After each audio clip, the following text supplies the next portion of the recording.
പലഹാരങ്ങൾ കഴിക്കാൻ ആഗ്രഹിക്കുന്നവരാണ് മലയാളികൾ അല്ലേ? അപ്പോൾ ഞാൻ നിങ്ങൾക്ക് ഒരു അടിപൊളി ഫുഡ് പ്രൊഡക്റ്റ് പരിചയപ്പെടുത്തി തരാം. അതായത് urla.com എന്ന് പറഞ്ഞ ഒരു പ്രൊഡക്റ്റാണ്. പ്രൊഡക്റ്റ് എന്ന് പറയുന്നില്ല, ഇതിൻ്റെ ഉള്ളിലുണ്ടല്ലോ പലഹാരങ്ങളാണ്. അതായത് നമ്മുടെ കേരളത്തിൽ തന്നെ പല സ്ഥലങ്ങളിൽ നിന്നുള്ള പലഹാരങ്ങളാണ് ഇതിനകത്തുള്ളത്. നമുക്ക് എന്തൊക്കെയാണെന്ന് നോക്കാം. ഓക്കെ, അപ്പോൾ നമുക്ക് ഈ ബോക്സ് ഒന്ന് പൊട്ടിച്ച് നോക്കട്ടെ. ഈ ബോക്സിൻ്റെ ഉള്ളിൽ എന്താ സംഭവം എന്ന് വെച്ചാൽ നമുക്ക് കേരളത്തിൽ തന്നെ പല സ്ഥലങ്ങളിലെ തനതായ പലഹാരങ്ങളുണ്ടല്ലോ ഒറ്റ ബോക്സിൽ കിട്ടും എന്നുള്ളതാണ്. അപ്പോൾ എന്തൊക്കെയാണ് നമുക്ക് നോക്കാം. ആദ്യം തുറക്കട്ടെ. അപ്പോൾ അതിന് തന്നെ അത് 2-3 പേപ്പറും കാര്യങ്ങളും കൊടുത്തിട്ടുണ്ട് ഇവർക്ക്.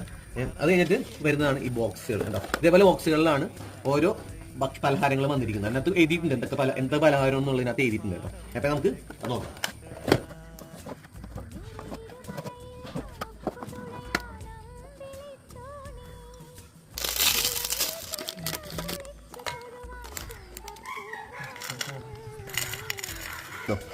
ലക്ഷദ്വീപ് ഹൽവ,